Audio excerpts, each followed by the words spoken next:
y'all about the demon of depression. Because if you do not know, depression is a demon, okay? We know that in the natural world, okay, they say that it is a chemical imbalance, and it is. It is a chemical imbalance in the brain, but in the spiritual, depression is a literal demon. But I want to talk to y'all about one of the things that depression takes. So one of the things that we don't ever really talk about when someone is going through depression is how depression takes your voice. It has a hindrance on your voice because you have the enemy right here, whispering nothing but lies to you, telling you that nobody loves you, telling you that you're not going to be anything, telling you that you should just end your life because nobody cares about you, telling you that nobody would believe you if you were to open up your mouth and tell them what you are going through. So then, what he's doing through that is he's yoking you to the spirit of fear, right? He's yoking you to the spirit of fear. And we know that God did not give us the spirit of fear, but of power, but of love, and of a sound mind. And so when the enemy yokes you to the spirit of fear and it causes you to not speak out on what you're going through, then what he does in return is he makes you not overcome him. Because we know that Revelation 12:11 tells us that we overcome the accuser of the brethren by the word of our testimony. And if he can keep you silent and never open up your mouth to shut this thing out or for you to go and get help, then guess what? You never overcome him, and he continues to he continues to attack you in your mind. He continues to attack you in your heart. He continues to attack your soul. He continues to torment you by keeping you bondage to the spirit of silence. And that's not what God called us to do. He did not call us to be silent, but to speak, right? So I'm going to tell you a little bit of my testimony of how God gave me back my voice, because I went through depression from the time I was 12 years old up until I was 19, when God miraculously healed me, right, and broke that chain off of my life from depression. So back in 2023, God led me to read this book, and in the book, one of the questions that it was asking is, what is your soul? What is one of the questions that your soul has been asking? What is one of the questions that your soul has been trying to get out, right? And as I was sitting down with the Lord, God brought this question to me. He made it rise up to the surface.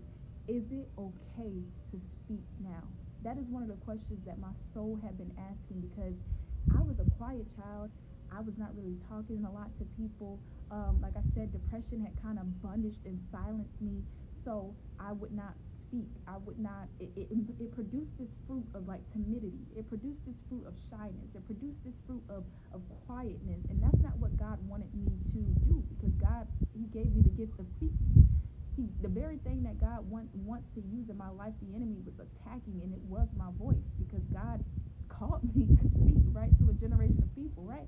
And so, as I was doing that, God led me to draw out a diagram of a tree.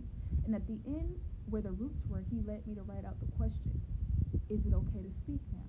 And then, on the tree, he led me to put fruit on this tree. And the fruit that was on this tree was the fruits that this demon, or that this spirit had produced in my life: the fruit of shyness, the fruit of fear, the fruit of timidity, the fruit of not speaking up, the fruit of letting people walk all over. All of these different fruits, he led me to put that on the tree, right? And so, a lot of the times, we tend to attack the fruit of the tree and not the root of the tree. And that's why we still see the same results that we have been continuing to see over and over and over again. And we keep on producing this same batch of fruits, because we are attacking the wrong part of the tree. So the part of the tree that you need to be attacking is the root, right? Because if the root continues to gain water, if the root continues to gain sunlight, if the root continues to be in some soil that still will cause it to produce fruit, you're still going to see those same exact patterns in your life. You're still going to see those same exact fruit in your life, because you are so busy trying to attack the fruit, and the fruit doesn't have anything to do with it. Yes, it's there, but when I tell you, it's the roots that you need to attack. Let's go over to the Bible on this, all right? All right, so in Matthew 21, verse 39, it tells us about how Jesus came up to this fig tree. And the tree, now, it looked like it was a healthy tree, right? But when Jesus inspected the tree upon closer inspection of looking at the tree, he noticed that the tree did not produce the figs that it was supposed to be producing. It looked like a fig tree. It was big like a fig tree, but in fact, it did not have any figs on this tree. And so what did Jesus do to this tree? He did not say, I curse you figs. He did not say, I curse you fruit. He did not say, I curse you leaves. But what did he say? I curse the roots of this tree, and you shall not bear any more fruit from henceforth. You should not bear any more fruit from this day forward. And guess what? In that moment, the tree had to wither up and what? Die. It had to wither up and die. So a lot of the times we find ourselves trying to deal with the fruit of the tree, when in fact the fruit is not the problem. Because guess what? You can take down the fruit. It's like going to a mango tree, right? You take down the mangoes off the tree, and guess what? In the next season, more mangoes are still going to grow on that same tree.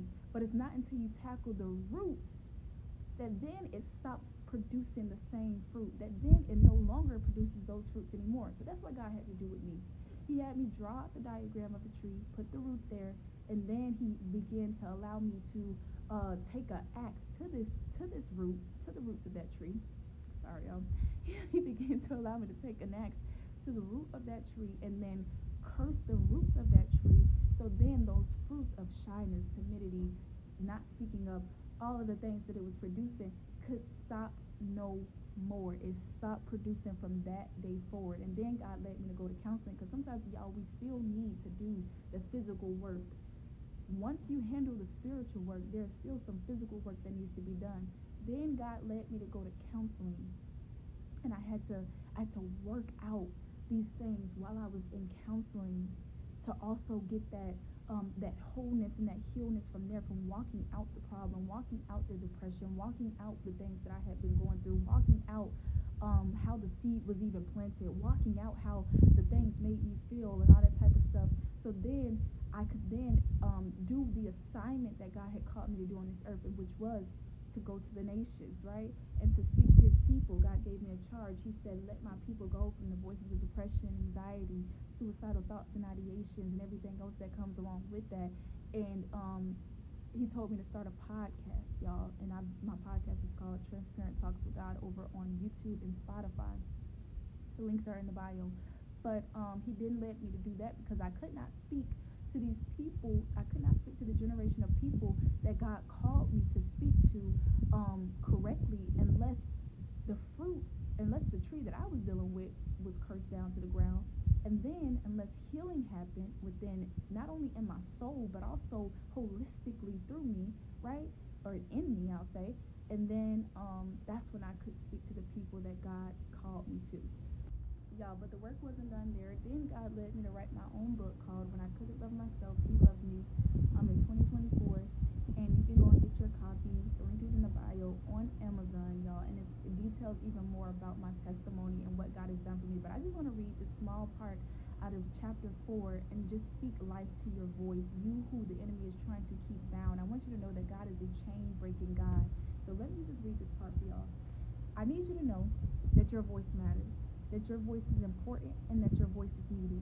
I don't care what Satan says, what lies he tries to spin you, what thoughts he plants in your mind, or what people he uses to plant them. God has given you the gift to speak because he knows that when you do, mountains will move, bloodlines will change, souls will be saved, and your testimony will create a domino effect of breakthroughs. When God called Moses to lead a generation out of bondage, Moses told God he wasn't eloquent, that he was slow of speech and of slow tongue, Exodus 4:10. You may be feeling like Moses, telling yourself, how could God use me? My voice is little, I'm too afraid, and I can't do this. I need you to hold on to these scriptures. Exodus 4:11. And the Lord said unto him, who have made man's mouth, or who maketh the dumb or deaf, or the seeing or the blind? Have not I the Lord? Jeremiah 32:27. Behold, I am the Lord, the God of all flesh. Is there anything too hard for me? Philippians 4:13. I can do all things through Christ, which strengthens me. You see, Moses was afraid to speak. God still used him to free a generation of people, and God will definitely still use you to free a generation of people, y'all. I don't have much time to continue to read, but go and get your copy on Amazon. When I Couldn't Love Myself, He Loved Me. Link is in the bio.